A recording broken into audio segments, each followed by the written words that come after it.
자, 오늘 강사 분은요, 너무 귀한 분을 모셨습니다. 이남일녀 우리 고은이, 조한이, 예환이의 아버님이십니다. 그리고 우리 교회에서 행정 목사님으로 정말 귀하게 성도님들과 교회를 섬기는 귀한 목사님이십니다. 이 시간 너무나도 여러분들이 잘 아시는 최병수 목사님, 여러분의 뜨거운 박수로 맞이하도록 하겠습니다. 네, 우리 먼저 하나님 말씀 한번 보고 시작하도록 하겠습니다. 골로새서 3장 18절에서 21절까지의 말씀입니다. 우리 화면에 나오죠? 우리가 한 목소리로 한번 읽어보도록 하겠습니다.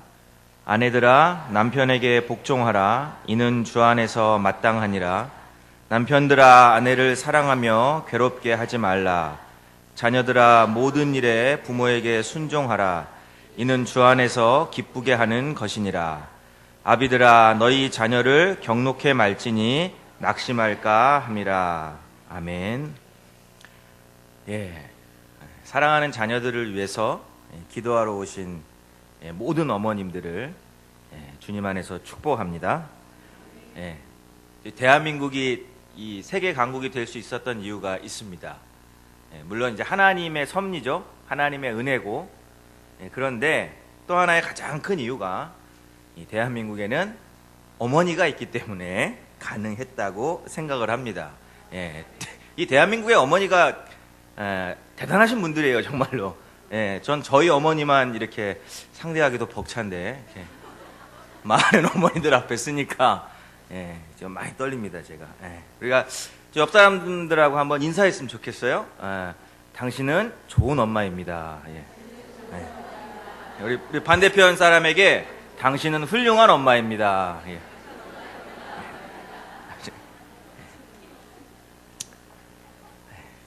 드디어 시간이 왔습니다. 제가 여러분에게 말씀을 전해야 될 시간이 왔는데 정말 큰 부담이었어요, 저에게는.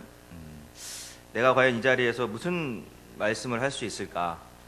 제가 무슨 아동 교육학을 전공한 것도 아니고, 그렇다고 특별히 제가 무슨 노하우가 있는 것도 아니고, 그저 전 그냥 평범한 새 아이의 아빠인데 무슨 말씀을 전해야 되나.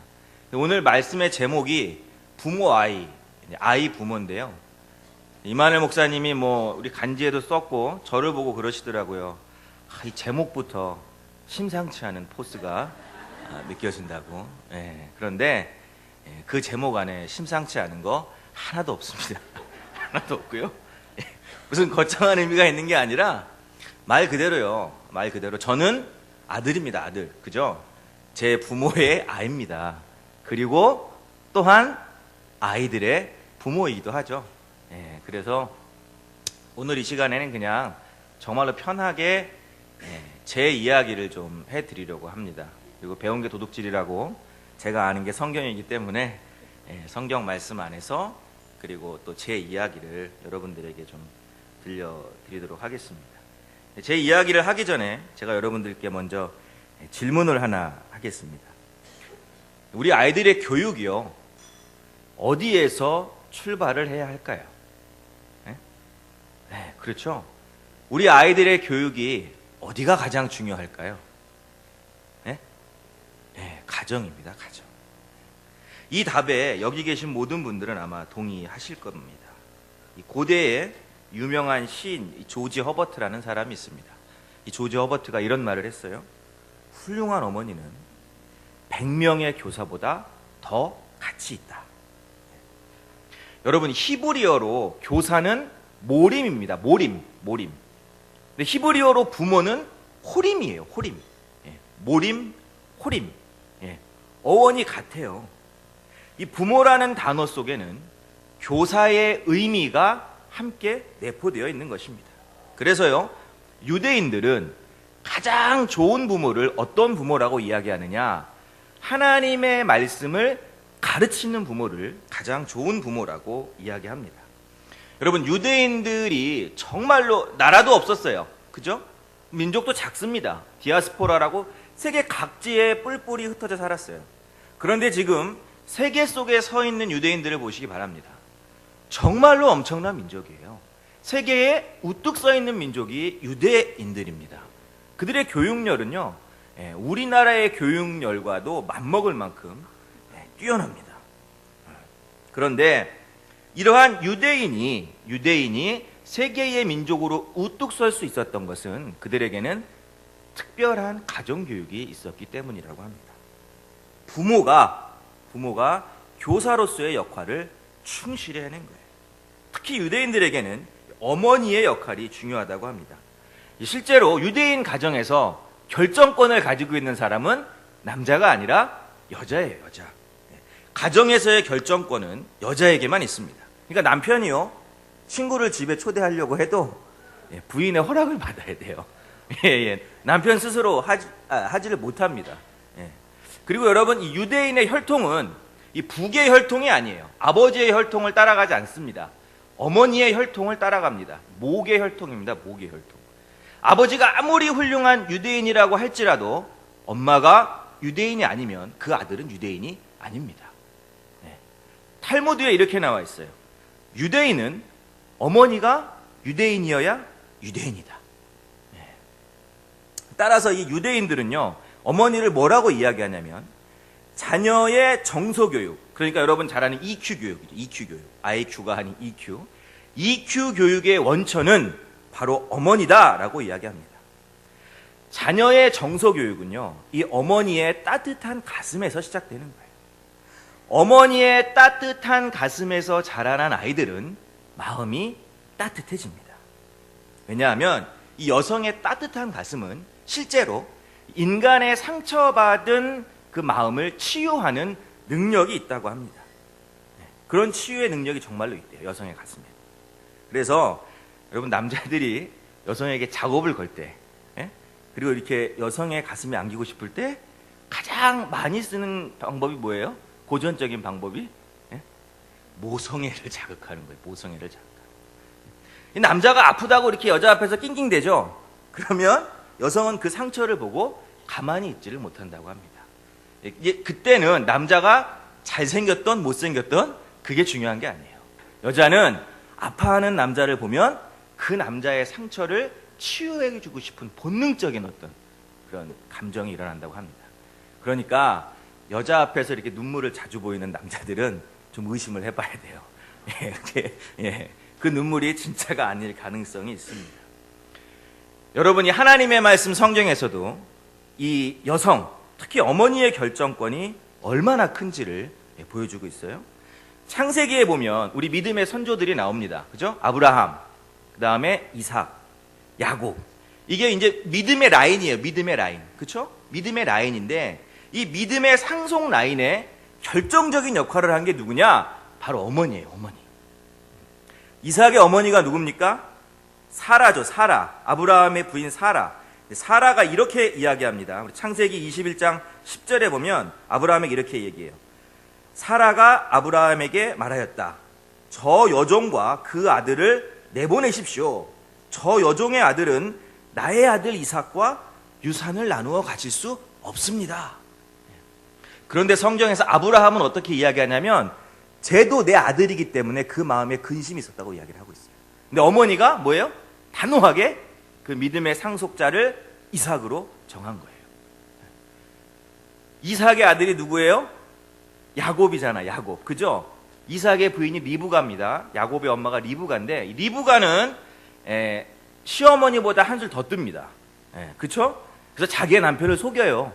원래는 에서에게 믿음의 이 상속이 내려와야 되는데 자기 남편을 속입니다. 그래서 자기의 둘째 아들 야곱에게 그 믿음이 이어지게끔 해주고 있습니다. 신약에 보면 디모데라는 인물이 나옵니다. 디모데. 그죠? 이 디모데를 바울이 칭찬을 많이 해요. 훌륭한 믿음의 청년이다. 디모데 칭찬을 많이 합니다. 그런데 성경에 디모데의 아버지나 할아버지 이름은 안 나와요. 아버지나 할아버지 이름은 안 나오고요. 어머니하고 외할머니의 이름이 나옵니다. 어머니가 유니게고 외할머니가 루이스인데요. 어머니와 외할머니의 이름을 거론하면서 이렇게 이야기해요. 엄마와 외할머니가 믿음으로 양육하였다라고 증거하고 있습니다. 이렇듯 가정은, 특별히 어머니의 역할은 자녀의 교육에 있어서 너무나도 중요합니다. 그죠? 우리 모두가 그 사실을 인정을 해요. 통감합니다. 그런데 현실은 막상 그렇지가 못합니다. 솔직히 지금 우리 애들의 교육의 중심이 어디라고 생각해요? 여러분들이 가정이라고 이야기하지만 우리의 모습은 학교하고 학원이에요. 부모가 중심이 아니라 학교 교사가, 학원 강사가 중심이 되고 있습니다. 여러분, 교사나 강사가 중요하지 않다는 이야기가 아닙니다. 대부분의 부모님들이 모든 교육을 가정보다 학교나 학원에 의존한다는 데 문제가 있는 거예요. 아무리 훌륭한 교사라 할지라도 부모를 뛰어넘을 수는 없습니다. 교사는요, 자녀들에게 지식은 가르쳐 줄 수 있어요. 기술은 가르쳐 줄 수 있습니다. 하지만 부모만한 사랑을 줄 수는 없어요. 교사가 성적은 올려줄 수 있습니다. 학과목은 책임질 수 있어요. 하지만 자녀의 인성과 인격은 책임질 수가 없습니다. 어느 날 한 아이가 엄마한테 질문을 했어요. 어떻게 질문했냐면, 엄마는 부모야 학부모야? 이렇게 질문을 했다고 합니다. 이 아기가 그 질문을 한 그 이유가 뭐냐면, 요새 TV 광고가, 이런 광고가 나온 적이 있어요. 요새는 잘 모르겠지만 어느 공익 광고에 이렇게 나옵니다. 부모는 멀리 보라 하고 학부모는 앞만 보라 한다. 부모는 함께 가라 하고 학부모는 앞서 가라 한다. 부모는 꿈을 꾸라 하고 학부모는 꿈꿀 시간을 주지 않는다. 당신은 부모입니까? 학부모입니까? 이 시간 우리가 먼저 내 마음 안에, 내 마음 가운데 한번 이 질문을 던져봤으면 좋겠어요. 나는 부모인가? 나는 학부모에 그치고 있는가? 제가 여러분께 영상을 하나 준비한 게 있습니다. 이게 좀 충격적인 영상이에요. 짧은 영상이긴 한데 놀라지 마시고요. 보시기 바랍니다.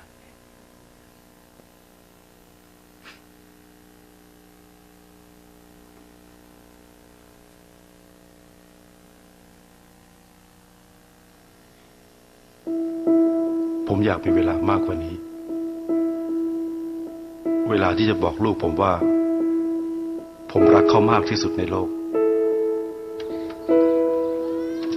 ลุกขึ้นมาลุกอย่างนี้เดียวเราลูกผู้ชายน่ะ อยากใช้เวลาเข้าใจเขามากกว่านี้ โอ้โหฉันเห็นแกไปมั่วสุมกับดนตรีอ่ะนั่นแหละบ้านเพื่อน อยากฟังในสิ่งที่เขาอยากพูด แน่แล้วใช่ไหมออกไป อยากคุย อยากฟังเพลงของเขา อยากขอโทษ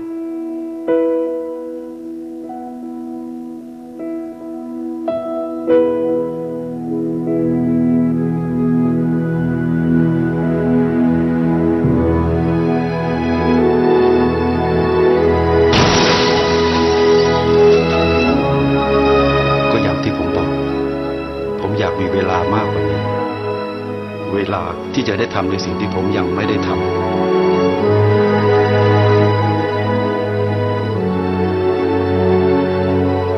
เวลาที่จะรัก และดูแลเขามากกว่านี้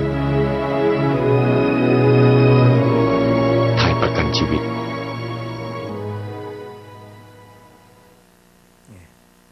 충격적이죠. 예? 말씀들을 이루셨네. 이 영상에 말하고자 하는 것이 무엇입니까?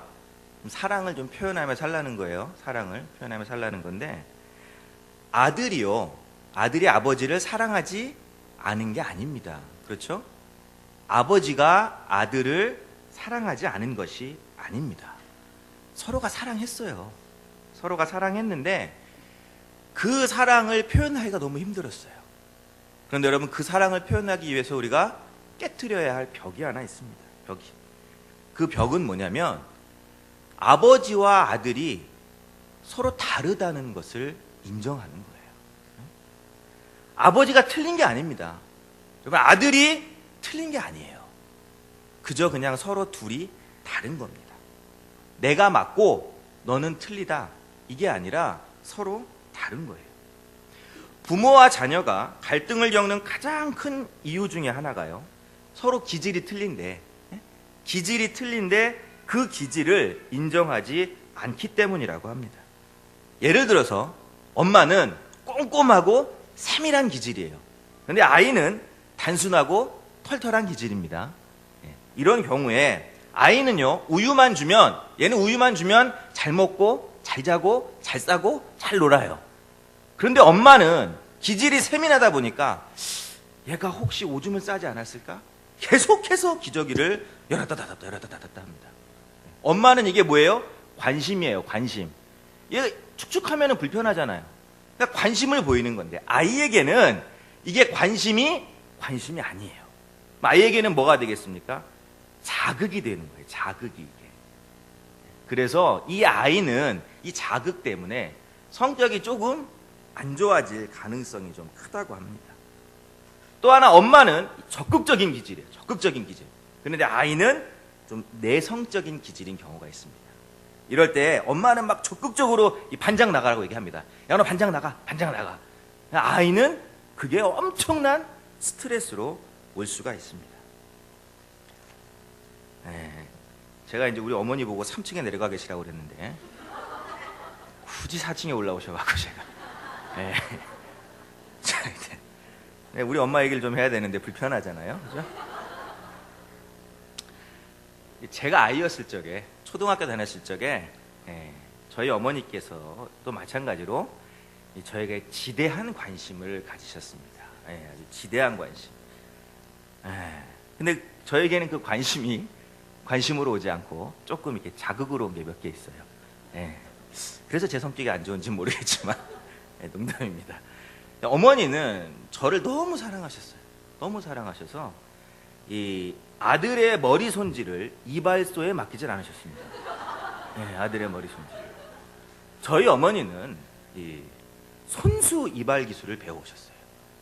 아들의 머리를 깎아주기 위해서. 사랑하는 내 아들의 머리는 내가 깎아야 된다라는 일념하에 이 기술을 배워갖고 오셨어요. 그런데 좀 시간이 없으셨는지 이 머리 기술을 한 가지만 배워갖고 오셨습니다. 여러 가지를 좀 배워갖고 오셨으면 좋겠네요. 한 가지만. 제 머리는 항상 바가지 머리였습니다. 바가지 머리가 뭔지 아십니까? 저는 늘 생각을 했어요. 우리 엄마는 뭐 물론 그렇게 깎진 않으셨지만 이 아들의 머리에 바가지를 딱 씌웁니다. 이렇게 바가지를 딱 씌우고 그 경계선을 따라서 가위를 딱 자르고 바가지를 딱 드러내면 완성되는 머리. 바가지 머리. 요즘은 이 바가지 머리가 되게 유행이에요. 그죠? 청소년들 사이에 다 이렇게 자르고 다니는 게 유행입니다. 그런데 저는 그때 그 머리가 너무너무 싫었어요. 다른 아이들처럼 이렇게 머리 이렇게 가르마도 한번 싹 넘겨보고 싶고요. 이렇게 뒤로도 한번 제껴보고 싶고 그랬는데 좀 멋을 내고 싶었어요. 뭐냐면 엄마와 저하고 조금 달랐던 거예요. 달랐던 거예요.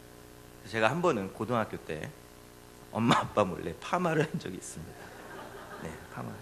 저는 아주 자연스럽고 굵은 웨이브를 생각했어요. 약간만 살짝 이렇게 딱 가는 웨이브를 생각하고 미용사 아줌마한테도 제가 신신당부를 했습니다. 아주머니 제발 뽀글뽀글한 거 말고 좀 굵은 라인 이거 아시죠? 이거 해주세요. 그리고 그 당시만 하더라도 남자가 파마를 잘 미용실에서 안 했는데요. 이 천을 이렇게 둘고서나 몇 시간을 이렇게 앉아갖고 뭐 볼 게 뭐가 있습니까? 여성 잡지밖에 더 있습니까? 그러니까 할 것도 없어서 가만히 앉아 있다가 드디어 이제 천을 풀을 시간이 됐어요. 정말로 큰 기대감을 갖고 드디어 나도 이제 아름다운 머리의 모양을 갖는구나 라는 생각에 천을 딱 풀었는데 전 경악을 금치 못했습니다. 왜냐하면 이 거울 안에 있는 사람이 제가 아니라 이 권투 선수 장정구가 한 명. 얼마나 뽀글뽀글한지 와, 나 이제 큰일 난 거예요. 난 집에 가면 맞아 죽었다 생각을 하고 그냥 어쩔 줄 모르는데 미용사 아주머니는 아주 느긋해요. 걱정하지 말래요. 집에 가서 샴푸하면 풀어진다는 거예요. 샴푸하면. 그래서 제가 집으로 막 뛰어가서요. 어머니 아버지 오시기 전에 진짜 샴푸를 한 10대 번은 제가 했습니다. 10대 번. 샴푸를. 감고 또 감고 감고 또 감고. 근데 그게 풀어집니까? 안 풀어지죠. 아무튼 그날 뒤지고 났습니다. 이게 유난히 머리에 좀 집착을 했어요. 지금도 제가 좀 머리에 집착을 합니다. 하나님이 그런 저의 어떤 간절한 마음을 아셨는지 제가 사춘기 때, 그러니까 좀 이렇게 멋을 내고 싶어할 그때, 어느 날 이 스프레이와 무수라는 것을 세상에 널리 전파하셨더라고요. 그래서 지금도 전 이 집에 가보면 딱 제 전용 스프레이와 전용 이 머리에 바르는 그런 제품들이 좀 몇 개 있습니다. 전 이 머리가 세팅이 완성돼야만 외출을 합니다. 머리에 세팅이 안 되면 전 외출을 안 해요. 외출을 안 해요. 근데 요즘 조금 제가 바뀌었어요. 새벽 기도를 나오려면 세팅할 시간이 없습니다. 좀 바뀌긴 했지만, 그래서 제가 제 머리가 세팅된 후에 제 머리를 만지는 사람을 제일 싫어합니다. 어떻게 됐든 제 머리를 저는 이렇게 막아요. 그건 우리 아이들에게도 불문율입니다. 불문율. 그래서요, 야, 애들이 어릴 때는 모르잖아요. 야, 아빠랑 막 놀고 싶어서 저에게 막 달려옵니다. 제가 퇴근을 안 했는데 이제 저한테 달려오면 저는 끝까지 제 머리를 사수합니다. 이렇게 막 손으로 막아요. 제 머리를 못 막아요. 제가 퇴근을 해서 집에 돌아가면 아이들이 어렸을 때 꼭 저에게 하는 말이 있었어요. 아빠, 이제 머리 만져도 돼? 그럼 이제 막 머리를 만져요. 또 하나 저희 엄마랑 좀 다른 게 하나 있었는데, 저희 어머니가 치마를 되게 좋아하십니다. 치마. 저희 어머니는 치마를 좋아하세요. 치마도 짧은 치마 안 좋아하십니다. 치마, 긴 치마, 넓은 치마 좋아하세요. 그래서 엄마가 저를 치마를 입혔다는 얘기는 아니고요. 그 치마를 입고 엄마가 학교에 와서 치마를 한번 들썩이죠. 그럼 바람이 샥. 전문 용어로 치맛바람이라고 합니다. 치맛바람. 저희 어머니가 약간 좀 치맛바람이 조금 있으셨어요. 물론 예수님을 영접하기 이전에 그러셨어요. 예수님을 영접한 이후에는요, 저희 어머니가 새 사람이 되셨습니다. 그래서 그때는 치맛바람이 아니라 기도바람으로 저를 키우셨어요. 기도바람으로 저를 양육하셨어요. 어머니의 기도가 있었기 때문에 제가 지금 이 자리에 있는 겁니다. 어쨌든 좀 조금 쳐서요. 제가 이제 묵동 초등학교라는 곳을 나왔는데, 제가 다닐 당시에 그 묵동 초등학교의 교장 선생님으로부터 수희 아저씨까지 저를 모르시는 분이 없었습니다. 그러니까 저를 모르면 간첩이었어요. 그 학교에서. 아주 유명한 일화가 있는데 이 이야기까지 하면 저희 어머니가 너무 상처를 받을 것 같아서 이야기를 안 해요. 어쨌든 제가 이제 교무실에 문을 열고 딱 들어가면은요, 모든 선생님들이 저에게 한마디씩 합니다. 오, 병수 왔냐? 오, 병수구나. 잘 지내니? 부모님은 잘 계시냐? 다 알아요, 다 알아, 저를. 제 동생이 가끔 저와 이렇게 밥을 먹거나 그러다가 저에게 이야기를 하면, 형, 나는 형 때문에 학교 생활 너무너무 편했어. 왜냐면 아무리 잘못을 해도 네가 병수 동생이니? 그리고 용서해줬다라는 거예요. 근데 그 정도로 하여튼 뭐 어머니의 지대한 관심 속에 제가 초등학교를 다녔습니다. 그러니까 하여간에 좀 저와는 조금 틀린, 저는 A형이거든요. 저희 어머니 O형이에요.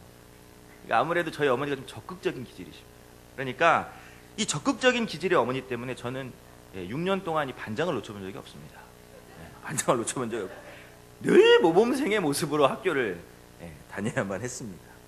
이게 모든 선생님들이 나를 지켜본다라는 그 느낌 때문에 제가 좀 하고 싶은 것들을 많이 하지 못했어요. 그러니까 저는 좀 여자아이들이 고무줄 놀이 하면은 가서 그 고무줄 좀 끊어보고 싶고, 그리고요, 무엇보다도 제가 이 학교 등교할 때 그 학교 앞에 문방구에서 파는 그 쫀득이, 그 쫀득이가 너무 먹고 싶었어요. 그런데 저는 그 쫀득이를 살 수가 없는 거예요. 모범생이니까. 모든 선생님들이 날 지켜보고 있으니까. 그래서 그때는요, 이 학교 정문 앞에 모범생들이 가서 뭘 섰냐면은 이 선도부를 섰어요. 선도부. 그래서 등교하는 아이들의 군것질거리를 빼앗거나 막 이 복장 좀 불량하면은 단속하고 그런 게 있었는데, 제가 그 선도부로 나가면요, 저는 이 불량식품을 눈에 불을 켜고 회수를 했습니다. 그래서 몰래 가서 제가 먹었어요.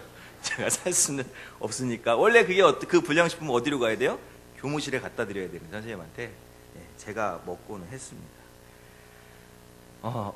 제가 이 말씀을 드린 건 저희 어머니가 틀렸다는 이야기가 아닙니다. 저희 어머니가 절대로 틀리다라는 이야기를 드리고 싶어서 제가 이야기한 게 아니에요. 왜냐면 저와 어머니가 조금 달랐던 거예요, 서로. 기질이 조금 틀렸다라는 이야기입니다. 그런데요, 놀랍게도 제가 부모가 됐어요. 제가 부모가 됐는데 저와 제 아이들의 기질이 틀린 거예요. 기질이. 예? 눈에 넣어도 아프지 않을 제 세 자녀가 있습니다. 아까 우리 이만일 목사님 소개하셨는데 첫째가 이제 고은이고요. 둘째, 셋째가 아들인데 주한이와 예환입니다. 우선 외모적으로 틀립니다. 외모적으로. 제가 제 외모 중에 딱 한 가지 마음에 안 드는 게 있어요. 제가 다 만족하는데 딱 한 가지. 왜 비웃으시죠? 딱 한 가지 마음에 안 드는 게 있는데 그게 뭐냐? 저 얼굴이 커요. 얼굴이. 네, 얼굴이 큽니다. 그래서 저는 모자가 어울리는 게 하나도 없어요. 모자가. 네, 모자를 전 쓰는 거를 정말 싫어합니다. 제가. 언젠가 한번 우리 저기 아들내미 때문에, 유치원 다니는 아들내미 때문에 어떤 행사가 있었는데 모자를 꼭 쓰고 오라는 거예요. 모자를. 그래갖고요, 그 전날 우리 와이프하고 저하고요, 6호화에 모자 파는 데는 다 돌아다녔어요. 다 돌아다녔어요. 정말 한 군데도 안 빼놓고. 근데 어울리는 모자가 하나도 없더라고요. 하나도. 예. 아니, 저는 이 모자 쓰는 게 너무너무 싫어요. 너무너무. 만약에 제 얼굴이 이거보다 조금 작았으면 제가 지금 이 스크린에서 맹활약을 하고 있지 않을까. 이만희 목사님 크게 웃으시는데. 그런데요, 제 딸하고 둘째 주한이 얼굴이 너무 작은 거예요. 정말 작아요. 얘들은 모자를 쓰면 너무너무 예뻐요. 너무 잘 어울리는 거예요. 내가 그렇게 싫어하던 모자가 정말로 고맙게 생각되더라고요. 모자가. 예. 근데 우리 셋째는 저를 닮았습니다. 그래서 우리 셋째는 얼굴이 옆으로 자랍니다. 지금 이렇게 좀 자라야 되는데 이렇게 좀 자라요. 예. 그래서 저는 이 아이들 사진을 찍을 때 이 막내를 제일 뒤로 보내는 배려를 잊지 않고 있습니다. 예. 근데 이 성격도요, 기질도 저랑 너무 틀려요. 아이들이. 저는 이 첫째 고은이가 태어났을 때 정말로 공주처럼 키우고 싶었습니다. 공주처럼. 그래서 옷도 예쁜 거 입히고 싶고요. 근데 머리도 막 예쁜 핀 같은 거 있죠. 이런 거. 머리띠 같은 거 막 이런 거 좀 해주고 싶고. 그리고 좀 노는 것도 애가 여자니까 인형 같은, 예쁜 인형 같은 거 이렇게 가슴에 안고 막 이렇게 키우고 싶었어요. 그런데요, 우리 고은이는 저랑 완전 반대예요. 얼마나 털털하고 애가 얼마나 단순한지 이 공주과랑은 전혀 거리가 멀어요. 공주과랑. 제가 퇴근을 하고 집에 가보면요, 그 여자아이가 땀을 뻘뻘 흘리면서 동생들하고 칼싸움하고 있어요. 아이고, 예쁜 이 핀이나 머리띠를 제가 한 적을 본 적이 별로 없습니다. 그나마 지금은 조금 컸다고 옷에 좀 신경 써요. 이렇게 옷에 신경 쓰는데, 그래도 아직까지도 이 제가 생각하는 이 예쁜 공주의 모습 있죠? 그런 거랑은 좀 거리가 좀 멀어요. 다행히 셋째 예완이가 저랑 좀 기질이 비슷합니다. 셋째 예완이가. 유치원 선생님이 저한테 그러시더라고요. 예완이가 정말 모범생이에요. 모범생. 예. 발표도 잘하고 챙기는 것도 꼼꼼하고, 근데 수업 시간에 자세도 좋고 그렇다고 합니다. 이게 뭐예요? 잘하는 건 절 닮은 거예요. 그죠? 못하는 건 와이프를 닮은 겁니다. 근데 제가 여러분들에게 정말로 하고 싶은 얘기는 제 둘째 얘기예요. 둘째, 주한이. 둘째 얘기입니다. 주한이하고 저하는요, 상극이에요. 상극. 정말 틀려요. 정말 틀려요. 얘는 감수성이 너무 풍부하고 예민합니다. 그래서 표현력이 풍부해요. 표현력이. 예? 표현력이 풍부하다 보니까 이게 표현하고 싶은 게 너무 많은 거예요. 좋은 말로 하면 이건데 나쁜 말로 하면 애가 너무 시끄러워요. 애가 말이 왜 이렇게 많은지 모르겠어요. 정말 말이 많습니다. 한 번은 저희 교회에 이제 어떤 여자 집사님이 제가 강원도에서 서울까지 우리 주한이를 태우고 온 적이 있어요. 주한이를 태우고. 네, 저는 따로 왔고요. 와이프랑. 주한이만 그 차에 탄 거예요. 친구랑. 근데 이제 그 집사님이 오셔서 저한테 이런 말씀을 하셨어요. 목사님, 정말 제가 거기서 여기까지 어떻게 운전을 하고 왔는지 모르겠어요. 정말 하도 떠들어대서 정말 중간에 내려놓고 오고 싶어요. 제가 그 이후로 정신적인 충격을 받아서 목사님, 이게 제 정신적인 충격에 좀 보상을 좀 해주셔야 될 것 같다고. 제 둘째 아들은 정말 이유도 많고요, 또 질문도 많고요. 하여간 입을 다물 데가 없습니다. 예민하다 보니까요, 겁도 많아요. 눈물도 많습니다. 혼을 내면 막내는요, 예, 잘못했습니다, 이러고 그냥 끝내요. 어저께도 우리 이제 그 막내가 제가 이제 데리고 오는데 저는 이제 1층에 딱 와서요. 우리 막내는 저쪽으로 올라가고 저는 이제 행정국으로 갔는데 어저께는 이제 애가 그날따라 목이 말랐나 봐요. 지하를 간 거야. 근데 지하를 갔는데 어떤 초등학생 형이 하나 있었대요. 초등학생 형이 걔 말로는 9살이라고 그랬대. 그런데 이 초등학생 형이 예완이를 한 대 때린 거예요. 예, 발로 무릎을 뻥 찼나 봐 이렇게. 그럼 얼마나 아팠겠어요. 제가 그 얘기 듣고 깜짝 놀랐습니다. 어느 날 제가 뉴스를 보니까 요즘 청소년들이 그 어린 아이들, 유치원생들 잡아뜨리는 게 유행이라고 해갖고 길거리 다니다가 무릎을 쳤다고 그러더라고요. 저 깜짝 놀랐어요. 그런데 예완이가 끝까지 안 울었다고 그랬는데, 그 선생님한테 엄마한테 얘기를 했대. 나 끝까지 안 울었어. 형이 갈 때까지, 눈에 보이지 않을 때까지 끝까지 안 울었답니다. 그리고 유치원에 올라가서 선생님을 보니까 그제서야 이제 마음이 풀리는지 막 울었다고 그래요. 네. 우리 예완이는 좀 그래요. 그런데 주한이는요, 제가 혼내죠. 그럼 걔는 하여튼 눈에서 닭똥 같은 눈물이 막 흘러내립니다. 네, 닭똥 같은 눈물이 흘러내려요. 우리 주한이가 좀 키가 좀 작습니다. 또래 아이들에 비해서. 그래서요, 제가 얘가 좀 자기 방어를 할 수 있게끔 좀 훈련을 시켜야겠다 해서 고은이하고 주한이를 제가 킥복싱 학원을 몇 달 가르쳤어요. 킥복싱. 자기 방어를 좀 해야 되니까. 전 영어 학원 안 보냅니다. 킥복싱 학원 이런 거 보내지. 그런데 이 고은이는 학교에 가서 애들 앞에서 이 킥복싱 자세를 몇 번 취했나 봐요. 그러니까 남자애들도 쉽게 건드리질 않는데요. 내가 킥복싱을 했다 이러니까. 근데 주한이는요, 지금도 제가 보면은요, 맨날 도망 다닙니다. 예, 키 큰 애들이 맨날 쫓아다니고 주한이는 맨날 도망 다녀요. 제가 막 우라통이 터지고 얼마나 답답한지 제가 주한이를 불렀어요. 야, 주한아, 너 아빠가 킥복싱 가르쳐줬잖아. 킥복싱. 가서 막 본때를 보여줘 한번. 근데 주한이가 저한테 이렇게 얘기합니다. 아빠, 쟤도 맞으면 아파. 아픈데 내가 쟤를 어떻게 때려? 네, 이렇게 이야기를 해요. 너무 답답하고 우라통이 터지는 거예요. 전 처음에는 이런 주한이가 저랑 틀리다고 생각했습니다. 얘는 틀렸다고 생각을 했어요. 주한이는. 넌 틀렸어. 넌 틀렸어. 남자는 그러면 안 돼. 남자는 이러이러해야 돼. 자꾸만 내가 생각하는 남자의 기질, 내가 가지고 있는 남자의 기질을 맞다고 생각하고, 이 주한이는 틀리다고 생각하고, 그러다 보면 뭐예요? 주한이의 잘못된 모습, 틀린 모습을 하루 빨리 고쳐야겠다는 일념밖에 들지 않더라고요. 그러다 보니까 자꾸 혼내게 됩니다. 자꾸 틀렸다고 생각하니까 이게 혼낸 것도 혼내고 혼낸 것도 혼내니까 그럼 뭐예요? 언성이 막 높아지는 거예요.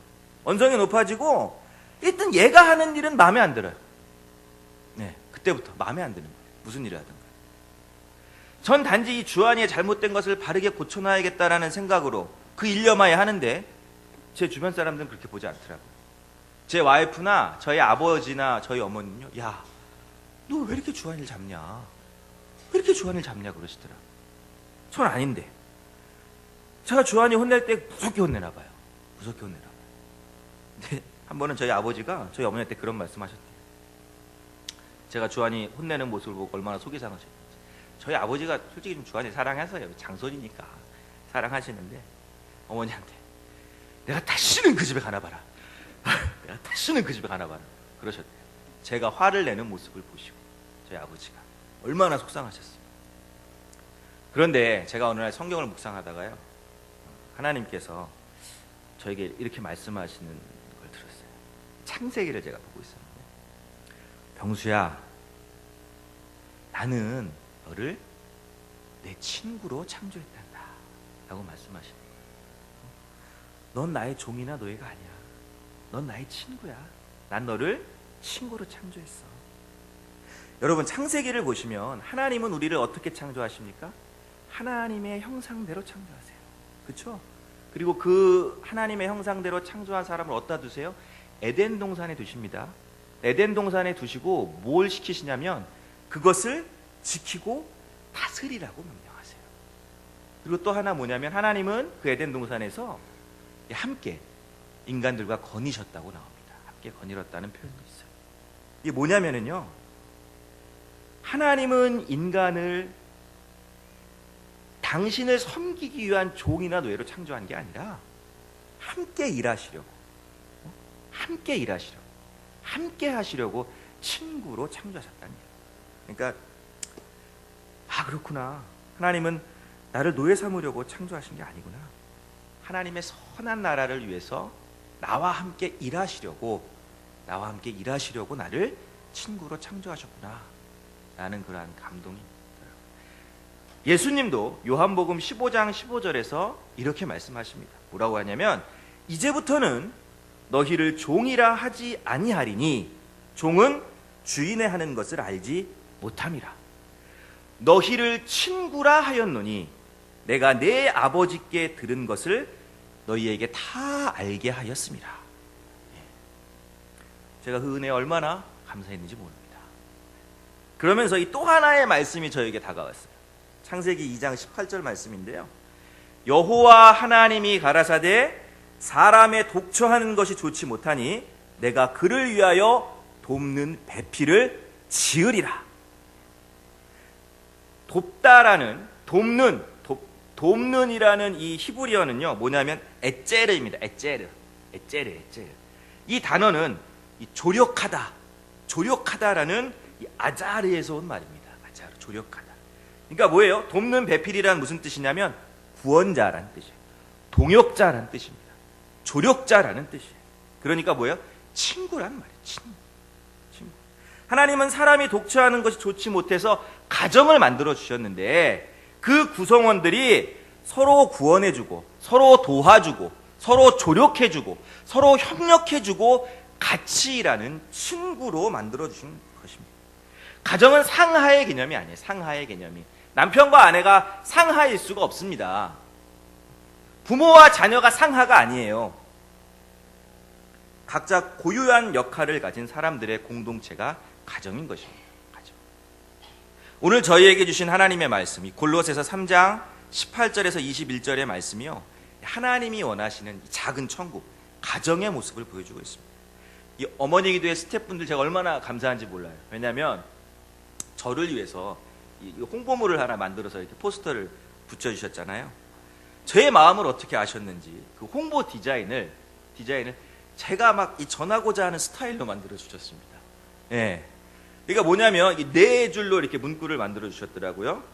아내들아 하고 이렇게 네모 블랭크를 해주시고, 그죠? 그 밑에 남편들아 하고 네모 블랭크, 자녀들아, 아비들아라고 블랭크를 만들어 주셨어요. 그죠? 이게 뭐예요? 서로가 다르다는 겁니다. 틀린 것이 아니라 서로가 다른 친구라는 거예요. 서로의 역할이 있다라는 거예요. 서로의 역할이. 내가 가정에서 아비면 아비로서의 역할이 있고, 내가 남편이면 남편으로의 역할이 있고, 내가 아내면 아내로서의 역할이 있다라는 겁니다.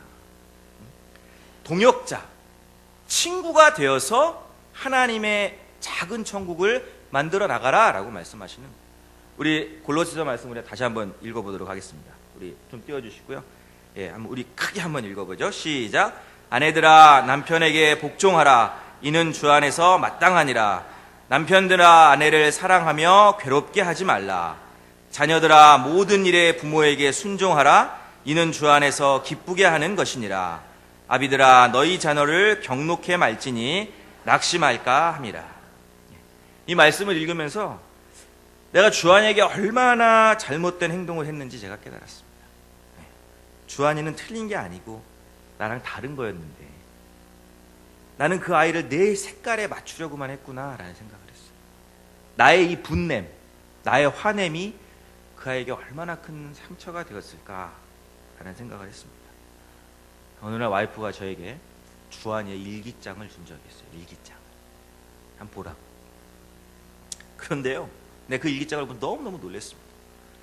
우리 주한이가 일기를 썼는데요, 너무 예쁜 표현들을 그 일기장에 써놓은 거예요. 일기장에. 제가 학교 다닐 때 저는요, 일기장에 날씨 있잖아요. 날씨. 그죠? 날씨를 쓰면 저는 맑음, 비, 구름, 해. 이게 다였습니다. 이게 다였어요. 그런데 우리 주한이는요, 날씨를 그렇게 표현하지 않더라고요. 날씨를. 제가 몇 개만 좀 알려드릴게요. 좀 자랑하고 싶어서 제가 적어왔습니다. 8월 땡땡일 날씨. 놀이터에 선풍기가 있었으면 좋겠다. 6월 땡땡일 날씨. 개미가 비를 못 피할 정도로 많이 온다.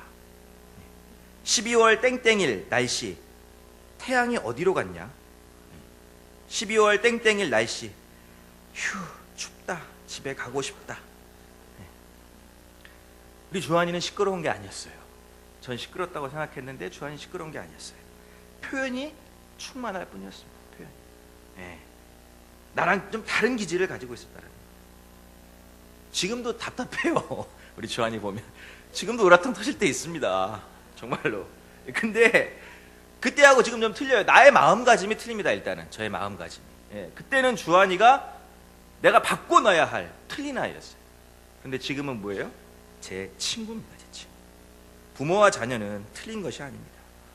서로가 다른 기질을 가지고 있는 친구예요. 친구. 우리는 그 사실을 인정해야 합니다. 아이의 기질을 파악하셔야 됩니다.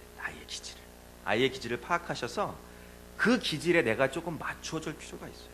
똑같이 되라는 얘기 아닙니다. 내가 빨강이에요. 아이는 파랑이에요. 그럼 내가 보라색이 되려고 노력해야 됩니다. 보라색이 되려고. 여러분, 우리가 이렇게 서로가 다름을 인정하기 위해서 몇 가지 좀 제가 이제 노력해야 될 부분들을 말씀드리고 싶은데요. 첫 번째는요, 뭐냐면 아이들의 입장에서 좀 바라볼 필요가 있습니다. 아이들의 입장에서. 아이의 눈높이에서 보면 무엇이 보이는지를 알아야 합니다. 아이의 눈높이. 내가 다 아는 것 같아요. 왜냐하면 나도 어린 시절이 있었으니까. 그런데 아니에요. 틀려요. 한 엄마가요, 어느 토요일 오후에 5살짜리 아이를 데리고 백화점에 갑니다. 백화점에. 왜 갔냐면 아이가 자꾸 밖에 나가자고 그래서 갔어요. 그래서 야, 내가 정말 피곤한데 너 때문에 간다. 너를 위해서, 내가 널 사랑하니까 너 때문에 간다. 그리고 데리고 갔어요. 갔는데 애가 계속 짜증을 내는 거예요. 애가 계속 울어요. 야, 너 왜 울어? 엄마가 너 때문에 나왔는데. 야, 너를 위해서 내가 됐구나. 너 왜 울어? 근데도 이 아이가 울음을 그치지 않습니다. 계속 웁니다. 그러니까 엄마가 이 아이를 다그치려고 무릎을 꿇고 막 다그치기 시작해요. 이제 그 아이를. 그러다가 갑자기 이 엄마가 눈물을 흘려요. 왜 흘렸을까? 이 엄마는 이 아이를 다그치기 위해서 무릎을 꿇은 거예요. 그런데 무릎을 꿇으니까 어떻게 됩니까? 아이의 눈높이가 되는 거야. 아이의 눈높이가. 아이의 눈높이에서 바라보니까 온통 보이는 게 어른들 허리, 다리, 발, 이거밖에 없어요. 보이는 게 이거밖에 없는 거예요. 아이의 시각에서 바라보자 아이의 세상은 이렇구나라는 걸 느끼게 된 겁니다. 저희는요, 어른으로 이제 굳어졌기 때문에요, 제가 아무리 아이의 시절을 지났어도 아이의 눈높이 잘 생각 안 나요. 솔직히 좀 그 낮춰서 바라볼 필요가 있습니다. 낮춰서 다름을 서로가 인정하고 서로가 다가서면은요, 소통이 이루어지게 돼요. 소통. 제가 주한이와 다르다는 것을 인정한 후에 이 소통의 방법으로 생각한 것이 뭐냐면 싸움이에요. 싸움. 저는 주한이하고 많이 싸웁니다. 정말 많이 싸워요. 정말 유치하게 싸웁니다. 유치하게 싸워요. 근데 옛날에는요, 그 싸움이요, 어떤 싸움이었냐면 억누르는 싸움이었어요. 내가 저만의 싸움, 다그치고 혼내고 억누르고. 근데 지금은 제가 조금 그 싸움의 기술을 좀 변화시켰습니다. 감수성이 풍부한 아이니까, 그죠? 그 아이의 눈높이로 제가 좀 바라보려고 노력을 해요. 물론 정확하게는 못하겠지만 얘는 감수성이 풍부한 아이니까. 그리고 걔는 지금 초등학교 3학년인데 얼마나 궁금한 게 많겠어요? 세상에 보이는 게 질문거리죠. 거기다가 걔는 아직 3학년이라 자기의 표현을 조리 있게 표현하지 못합니다. 아이가. 그러니까 내가 요거를 좀 얘 포커스에 맞춰서 싸움을 하면서 얘 기질과 내 기질을 좀 맞춰야겠다라는 생각을 한 거예요. 싸움을 하면 얘도 하고 싶은 말을 저한테 막 할 거 아니에요. 그런데 그 말을 할 때 조금 조리 있게 할 수 있도록 제가 좀 만들어주고요. 그리고 저는 저 나름대로 노력을 어떻게 하냐면, 저도 계속해서 우라통이 터지죠. 싸우다 보면. 근데 그거를, 이 싸움이 감정적인 싸움이 되지 않을 수 있도록 제 자신을 컨트롤하려고 많이 노력을 합니다. 예. 그러니까 좀 감정적인 싸움이 아니라 좀 이성적이고 논리적인 싸움이 될 수 있도록. 그리고 그 싸움이 앙금으로 남지 않게 하기 위해서, 제가 만약에 무슨 잘못을 했다, 그럼 거기서 바로 인정합니다. 저는. 아빠 잘못했어. 어른들이 못하는 것 중에 하나가 뭐냐면요, 아이들한테 잘못을 인정을 안 해요. 자기가 권위가 없어진다고 생각을 합니다. 그렇지 않아요. 제가 잘못한 건 잘못했다고 인정해야 돼요. 왜냐하면 잘못한 걸 잘못했다고 인정하지 않으면요, 아이들이 커서 그 아빠처럼 합니다. 그 엄마처럼 해요. 잘못 인정 안 합니다. 그리고 우리 주한이가 맞는 게 있다, 잘하는 게 있다, 그럼 인정해줘요. 제가 인정해줘요. 그러면서 좀 서로 이 다른 부분들을 제가 조정해 가려고 합니다. 이렇게 좀 아이의 눈높이에서 우리가 좀 바라볼 필요가 있어요. 아이의 눈높이에서. 두 번째는요, 분명히 말씀드렸지만 저도 어린 시절을 보냈습니다. 그런데 여러분, 내가 보낸 어린 시절에 그 시간에 여러분 정지하고 있으면 안 돼요. 내가 그 시간에 정지하고 있으면 안 돼요. 예? 지금의 아이들이 사는 이 시간의 문화 코드를 우리가 좀 읽어낼 수 있어야 합니다. 아이들의 문화 코드를 우리가 읽어낼 수 있어야 돼요. 예? 여러분, 지금 이 시대가 세대 차이가 얼마나 큽니까? 세대 차이가. 저희 아버지가 한 말이 있어요. 야, 내가 예전에 살았던 시대랑 지금 사는 시대를 생각해보면 천지가 개벽한 거야. 천지가. 이거는. 네. 우리 아버님은 그렇게 생각하시더라고요. 천지가 개벽한 거야. 천지. 10년이면 강산이 변한다는 이야기가 있습니다. 이거 바뀌어야 돼요. 1년이면 강산이 변해요. 1년이면. 네? 하루가 틀리게 변해요. 하루가. 아이폰 보세요. 매년 하나씩 나옵니다. 업그레이드 되잖아요. 업그레이드. 요새 또 뭐 아이폰 5인가 뭔가 나온다고 그러는데 예. 어쨌든 그래요. 틀려요. 제 사촌 동생이 제대를 했습니다. 제대한 지 얼마 안 됐어요. 그런 사촌 동생이 있는데 저도 제대한 지 얼마 안 됐어요. 예. 그러니까 전 별로 나이 차이가 안 난다고 생각을 해요. 그 저희 사촌 동생이랑. 예? 그런데 이제 그 사촌 동생이랑 어느 날 저녁 먹는데 그 사촌 동생이 그러는 거예요. 자기가 강남역에서 아르바이트를 하는데 강남역에서. 제가 예전에 좀 잘 나갈 때 강남역에 좀 기거한 적이 있거든요. 그래서 이제 강남역을 제가 좀 아는 척을 하려고, 아 그래? 너 강남역에서 아르바이트 하니? 야 그럼 너 뉴욕제가 알겠다. 제가 딱 그랬어요. 뉴욕제가. 어? 딱 그랬는데 얘가 뉴욕제가가 있어요? 뉴욕제가를 아예 모르는 거예요. 뉴욕제가를. 예? 이게 나이가 좀 비슷하신 분들은 이 뉴욕제가 아실 거예요. 그죠? 이 뉴욕제가는 어떤 곳이냐면요, 상징의 상징 하나의 그 화려한 밤문화의 출발점이 뉴욕제가입니다. 거기 일단 모여요. 모여서 서로 복장 체크하고 스타일 체크하고 주머니도 뒤져보고 우리 얼마 했니? 다 합해보고 자 그럼 오늘은 월팝으로 갈까? 아니면 갈까? 예, 월팝을 듣고 웃는 분들은 좀 의심해볼 만합니다. 어쨌든 그럽니다. 그 뉴욕제가 어떤 뭐라 그럴까 그 젊은이들의 청춘들의 심볼이었는데요. 지금 애들은 그걸 몰라요. 뉴욕제가 지금 없느냐? 아니요, 있어요. 지금도 있어요. 그런데 지금의 아이들은요, 그 강남역에 이 심볼이 어디로 옮겨졌느냐? 거기 뭐 지오다노 매장이라는 게 있다고 하더라고요. 지오다노. 골로 옮겨졌습니다. 골로 이렇게 아이들이. 네. 여러분 내일 모레가 무슨 날인지 알아요? 5월 14일이? 5월 14일. 로즈데이. 여러분 매월 14일은 기념일입니다. 여러분 그거 아셔야 돼요. 매월 14일은 기념일이에요. 발렌타인데이, 화이트데이만 있는 게 아닙니다.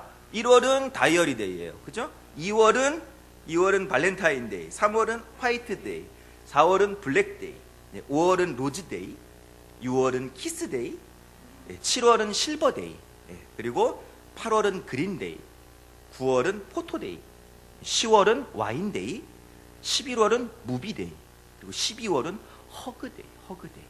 예, 다 있어요. 근데 이게 지금만 있었느냐? 아니에요. 저 때도 있었어요. 저 때도 이런 데이, 무슨 데이가 있었습니다. 그런데 이 데이를 보내는 그 데이의 의미가 좀 틀렸어요. 데이가 의미가. 저 때는 어떤 의미였었냐면요, 이 데이가 오면 내 이성 친구와 함께 있는 게 좋은 거예요. 거기에 의미가 맞춰졌어요. 근데 요즘 애들은요, 함께 있는 게 중요한 게 아니에요. 선물이 더 큰 선물. 제가 신문을 보니까 요즘 중고등학교 학생들이 아르바이트라는 게 유행이라고 합니다. 아르바이트. 정말 아르바이트 열심히 한대, 아르바이트. 근데 그 아르바이트 왜 하는 줄 아세요?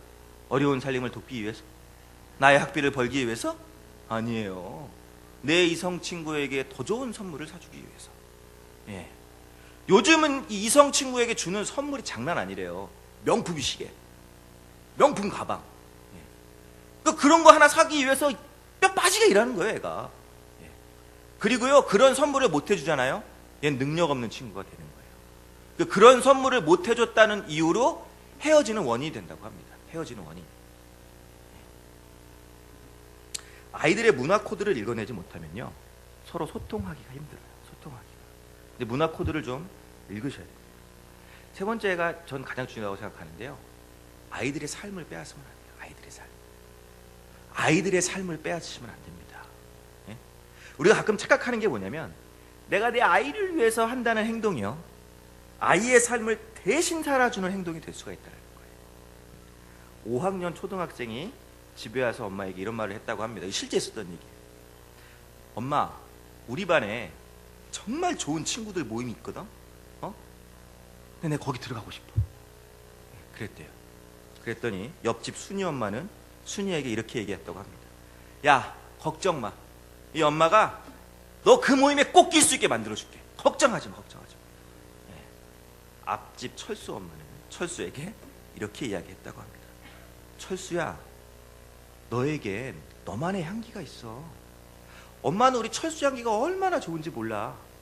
그런데 그 친구들도 분명히 철수 너의 향기를 맡을 수 있을 거야. 요즘 초등학교에는요, 애들 사이에만 왕따가 있는 게 아니에요. 저 그 얘기 듣고 깜짝 놀랐어요. 엄마 왕따가 있대. 엄마 왕따가. 에? 엄마 왕따가 있대요. 엄마 왕따가. 이게 뭐예요? 애들이 다녀야 할 학교를 엄마가 다니고 있는 거예요. 엄마가. 에? 미국에 유행하는 말이 있습니다. 미국에서 유행하는 말. 제가 영어 발음이 좀 좋지 않습니다. 이해하시고 들으세요. 이 식스 포켓 트라이브라는 말이에요. 식스 포켓 트라이브. 이게 무슨 말이에요? 6개의 포켓, 6개의 주머니의 종족이란 얘기예요. 6개 주머니의 종족. 뭔 말이냐면 할아버지, 할머니, 외할아버지, 외할머니, 아빠, 엄마의 주머니를 도움받아 사는 종족이란 얘기입니다. 네. 자기 스스로 못 살아요. 자기 스스로. 헬리콥터맘이 있어요. 헬리콥터맘. 말 그대로 헬리콥터 엄마. 이 엄마는 뭐냐면 자녀의 주위를 빙빙빙빙빙빙 돌면서 모든 일에 간섭하는 엄마예요. 그러니까 뭐예요? 마마보이 엄마예요. 마마보이 엄마. 마마보이 엄마가 헬리콥터맘이에요. 며칠 전에 신문에 정말 놀라운 기사가 하나 실렸습니다. 놀라운 기사가. 제목이 뭐냐면 20대 어린이 사회 문제 해법은 엄마. 20살이 넘어서도 부모에게 의존하는 젊은이들이 늘면서 이 경찰이나 대학교들이요 여러 가지 방법들을 동원해서 대학생들이나 경찰들을 관리하는데 엄마를 이용한다라는 거예요. 엄마를. 이 서울의 중부경찰서는 이 신입 경찰들의 엄마들을 초청했대요. 그래 간담회도 하고 애들이 자는 방도 보여주고 편의시설도 보여주고 같이 나가서 밥 먹고 라고 외출도 보내줬다고 합니다. 이 중부경찰서가 노린 게 뭐냐면요, 애들이 불안정하니까 심리가 엄마들이 제발 좀 와서 얘네 심리 좀 안정시켜달라고 그랬다라고. 대학교는 더합니다. 대학교에서 자살 막 증가하잖아요. 그러다 보니까 성균관대는 엄마는 신입생이라는 프로그램을 만들어요. 엄마는 신입생. 서울대도 예외나 서울대는요 단과별로 부모 초청 프로그램을 연대요. 그리고 초등학교, 중학교, 고등학교에서나 볼 수 있었던 학부모회를 대학교가 지금 만들고 있다고 합니다. 대학교가. 예? 정말 창피한 이야기가 아닐 수가 없어요. 창피한 이야기가. 여러분, 부모는 아이로 하여금 내 스스로가 살아야 할 부분이 있다는 걸 좀 알게 해야 돼요. 자녀에 대한 집착과 소유욕을 좀 버리시기 바랍니다. 예, 다 버리진 마세요. 그래도 좀 버릴 건 버리세요. 예? 친구로서 각자의 삶이 있다는 것을 인정할 때 오히려 자녀들은 자기 삶에 대한 애착이 늘어나게 돼요. 행복하게 살아갈 수 있는 길이 열릴 수 있는 것입니다. 전 제가 많은 시간 동안 뭔 말을 해야 될지 모르는데 벌써 11시 11분이네. 예. 제가 이제 짧게 몇 개만 말씀드릴게요. 그래서요, 제가 어머니들이니까 제가 어머니들에게 부탁드리고 싶은 게 몇 개 있어요. 어머니들에게. 예, 이게 제 부탁입니다. 그냥 제가 드리는 부탁이니까. 저는요, 엄마들이 다리가 되어줬으면 좋겠어요.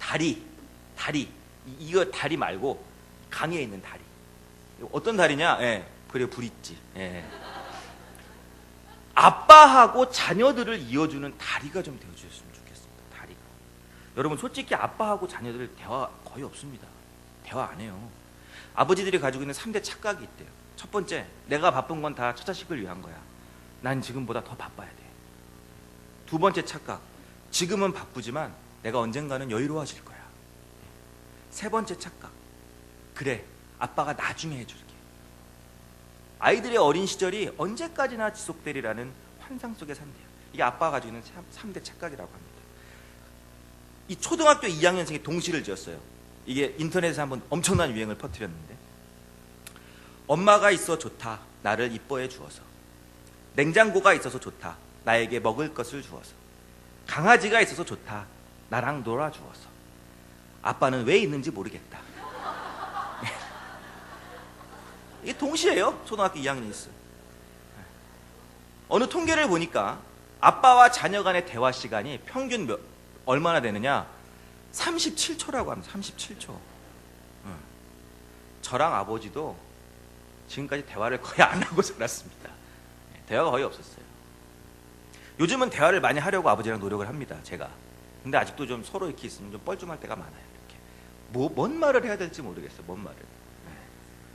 얼마 전에 아버지가요, 저에게 그런 말씀하셨어요. 우리 아버지가 손자 손질 너무 좋아해요. 막 뒹굴고 막 그냥 막 같이 주무시고 막 그럽니다. 저희 애들은 우리 아버지가 집에 딱 오시잖아요. 그럼 그날은 우리 아버지랑 자는 날이에요. 예, 무조건 같이 잡니다. 그냥 셋이 다. 근데 아버지는 그 좁은 데도 그렇게 좋으신가 봐. 같이 자요. 같이 자는데 저한테 그런 말씀 하시더라고요. 야, 내가 너하고 이렇게만 대화했어도 정말 재밌었을 텐데 그게 너무 아쉽다, 야. 이런 말씀 하시더라고요. 아빠가 너무 말이 많은 것도 좋진 않아요. 그런데 아빠가 너무 말이 없는 것도 안 좋습니다. 여러분, 그 심리학자 바움린드라는 사람이 있는데요. 이 사람이 부모를 4가지 유형으로 나눴어요. 첫 번째가 권위주의. 두 번째가 허용적인 부모예요. 허용적인. 세 번째는 무관심한 부모입니다. 그런데 이게 다 좋지 않대요. 가장 좋은 건 권위 있는 부모예요. 권위 있는 부모.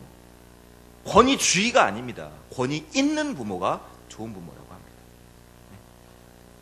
하여튼 자꾸만 멀어지는 아빠와 자녀들의 사이를 메워주는 엄마가 좀 되었으면 좋겠어요. 저는 그런 다리 역할을 해주셨으면 좋겠다는 이야기입니다.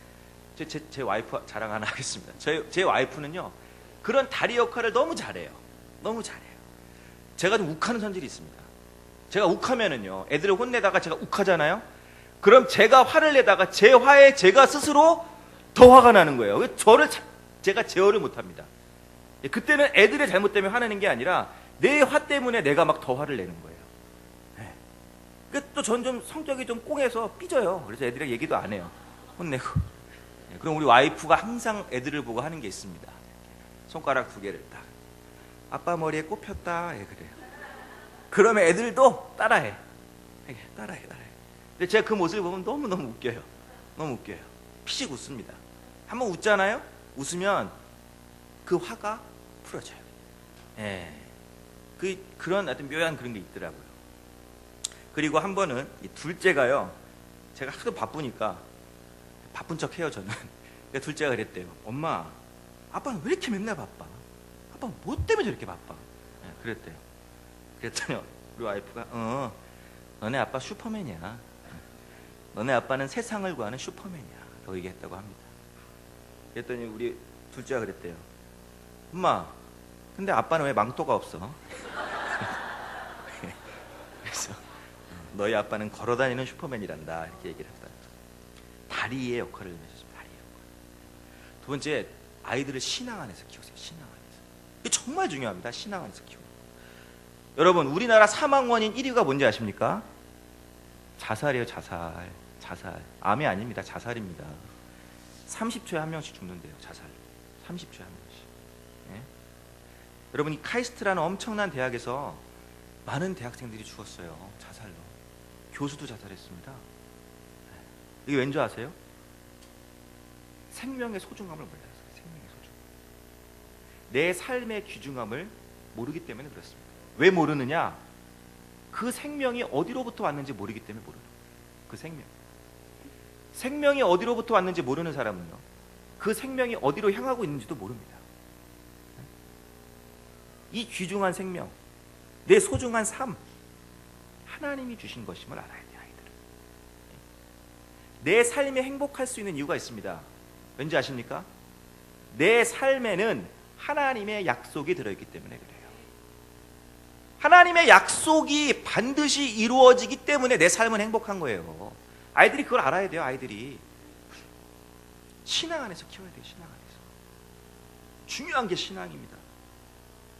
전 아이들에게 기도와 말씀 암송은 좀 훈련을 시킵니다. 기도와 말씀 암송. 자기 전에 기도해주고. 아이들이 알아서 지금은 잠자리에 누우면 아빠 기도해 주세요. 엄마 기도해 주세요. 말씀 암송도요. 뭐 제가 뭐 특별히 뭐 맨날 이렇게 가지고 가서 암송 시키는 게 아니라 주일학교 보내세요. 그러니까 주일학교 가면 암송 카드 줘요. 이렇게 초등학생들 암송 카드 하나씩. 그거 꼭 외워야 돼. 우리 애들은 안 외우면 안 돼요. 요즘은 알아서 외워요. 알아서. 토요일만 되면 자기네 가방이 있어요. 성경책 가방이. 그 가방에서 딱 만속 암송 꺼내서 외웁니다.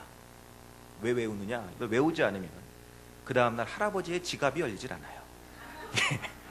말씀 암송을 해야 할아버지의 지갑이 열립니다. 그러니까 애들이 아주 잘해요. 아주 잘해요. 예.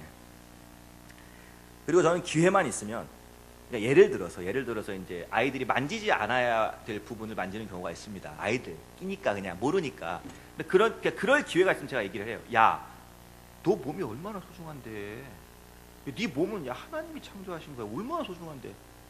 그렇게 하면 안 돼. 소중하니까. 반복해서 이야기해 주려고 노력을 합니다. 얼마 전에 제가 우리 고은이 딸내미 숙제를 엿본 적이 있어요. 요새는 숙제도 컴퓨터로 합니다. 컴퓨터. 반 게시판에 글을 올리는 숙제예요. 주제가 뭐냐면 나는 세상에서 몇 번째로 행복한가. 그 이유는 답을 썼어요. 고은이가. 제가 뭐 하는 척하면서 이렇게 슬쩍 봤어요. 답을 썼습니다. 나는 원래 첫 번째로 행복했는데 지금은 두 번째로 행복하다. 이렇게 썼어요. 아, 속상한 거야. 첫 번째로 행복해야지. 두 번째야. 근데 그 답이 재밌습니다.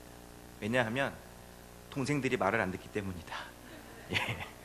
그래서 두 번째로 행복하다. 근데 얘가 행복한 이유를 밑에 두 개를 더 썼어요. 내가 정말로 행복한 이유가 있다. 첫 번째가 뭐냐? 하나님이 나를 보살펴 주기 때문이다. 라고 썼어요. 하나님이 나를 보살펴 주기. 두 번째가 뭐냐? 아빠하고 엄마하고 너무너무 재밌게 산다. 이거예요. 네, 재밌게 산다. 신앙 안에서 성장한 아이들은요, 자신의 생명의 소중함을 압니다. 그러다 보면 타인의 생명의 소중함도 알아요. 하나님이 주신 삶을 행복하게 살아갑니다. 제가 마지막으로 한 가지만 더 말씀드릴게요. 여러분, 나는 좋은 엄마다라는 자신감을 가지시기 바랍니다. 나는 좋은 엄마다. 예? 뭐 TV 프로그램 있어요. 자녀 교육에 대한 책들도 엄청나게 많습니다. 제가 이거 준비하려고 솔직히 밑에 가면 아시겠지만 책이 7권이 있어요. 7권이. 자녀 교육에 대한 책이 7권이 있습니다. 7권이. 근데 제가 서론 부분에 조금 도입했어요. 그리고 안 했어요. 아, 뭔 소린지도 모르겠고 내 얘기도 아니고 자신도 없고 나는 그렇게 어때는 막 주눅 들어요. 제가 이거 내가 좋은 아빠가 될 수 있을까? 그런데요, 전 그러고 싶지 않습니다. 전 그러고 싶지 않아요. 저 주눅 들고 싶지 않아요. 저는 지금 우리 아이들에게 좋은 걸 주고 있다고 자신하고 있습니다. 앞으로도 더 많이 좋은 걸 줄 거예요. 저는 정말 저는 좋은 아빠가 될 거예요. 저는 훌륭한 아빠가 될 겁니다. 예? 여기 계신 어머니들은요, 저보다 훨씬 더 훌륭하신 분들이에요. 훨씬 더 좋은 엄마이십니다. 여러분, 자긍심을 가지세요. 내가 엄마라는 것에 자긍심을 가지시기 바랍니다. 예? 여러분은 존경받으시기에 마땅해요. 마땅해. 왜? 엄마니까. 예? 엄마라는 이유 하나만으로 사랑받기에 충분하신 분들입니다. 여러분, 엄마는 엄마라는 이유만으로 사랑받기에 충분하신 분. MBC에서 하는 휴먼 다큐멘터리라는 프로그램이 있습니다. 5월 달만 되면 사랑이라는 주제를 가지고 해요. 가정에 대한 이야기인데 거기에 많은 어머니들이 나오세요. 제가 다 존경합니다. 정말 훌륭해요. 근데 제가 두 분을 잊을 수가 없어요. 여러분 아시죠? 풀빵 엄마라. 풀빵 엄마. 예? 위안 말기인데 자녀 둘을 위해서 그 아픔을 불구하고 풀빵을 파는 거예요. 그런데 그 어머니의 그 고백을 제가 잊을 수가 없어요. 뭐라고 하시냐면, 나쁜 생각 안 먹어요. 엄마잖아요, 제가. 전 해줄 수 있어요. 전 살 수 있어요. 엄마이기 때문에 살아야 합니다. 그런데 그분 결국 이제 돌아가셨는데요. 또 하나는 엄마의 약속이라는 주제의 방송이 있었어요. 엄마의 약속. 이 소봉 씨라는 여자가 나와요. 소봉 씨. 이 소봉 씨가 사랑하는 남자를 만나서 결혼을 합니다. 그리고 아이를 낳았어요. 그렇게 원하던 딸을 낳습니다. 그런데 이 임신하는 동안에 이 이유 모를 고통과 구토가 심한 거예요. 그래서 그냥 이게 엄마가 되기 위한 과정이겠구나라고 생각으로 넘겼는데 그 딸을 낳고 그 다음 날 딸을 낳고 다음 날 위암 말기라는 판정을 받습니다. 3개월 시한부 인생이라는 판정을 받아요. 3개월 시한부 인생. 그런데 이 엄마가 딸하고 약속을 합니다. 내가 너 돌잔치 때까지는 내가 살아있겠다. 내가 너의 그 생일까지는 내가 함께 하겠다라는 약속을 해요. 엄마는 그 소망 하나를 가지고 버텨내는 거예요. 이게 암이요, 위에서 간까지 올라오니까 이게 완전 퍼져버리니까요, 먹지도 못해요. 눕지도 못해요. 아파갖고. 이 마약성 진통제로 하루를 살아갑니다. 그러니까 이 마약을 맞으니까 사람이 눈이 풀려요. 이렇게 막 눈이 풀려서 앞에 잘 보지도 못해. 코에는 호수를 끼고 있어요. 근데 그런 모습으로 아이에게 뭘 해주느냐? 곰 3마리 노래를 불러줘요. 곰 3마리 노래를. 엄마니까. 이 돌잔치를 불과 며칠 앞두고요, 이 소봉 씨가요, 갑자기 피를 많이 흘립니다. 피를. 주체할 수 없이 피를 많이 흘려요. 네, 그 의식을 잃어버립니다. 근데 그때 남편이 그런 말을 해요. 여보, 우리 딸 보러 가자. 그랬더니 이 의식 없던 엄마가요, 갑자기 정신줄을 잡고 벌떡 일어났습니다. 그 말에. 그런데 결국 쓰러졌어요. 그리고 다시 일어서지 못했습니다. 정민 씨와 소봉 씨는 결국 숨을 거두었습니다. 하지만 그 자녀들과 그 프로그램을 접했던 우리들은 그 두 엄마의 뜨거웠던 사랑을 잊지 못합니다. 왜요? 엄마니까요. 여러분, 엄마는 엄마라는 이유만으로 위대합니다.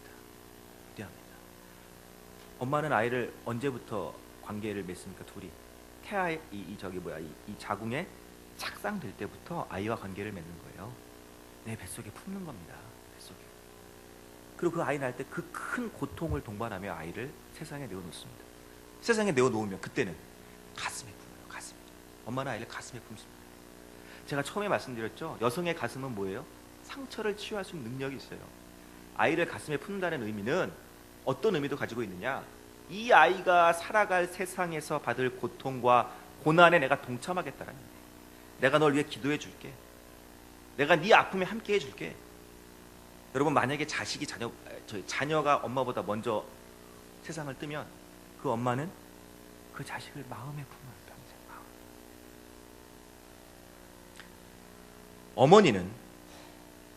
어머니라는 이유 하나만으로 소중하고 가장 귀한 분입니다. 여러분이 바로 어머니이십니다. 전 여기 계신 어머니 한 분 한 분 정말로 존경하고요, 진심으로 사랑합니다. 기도하겠습니다.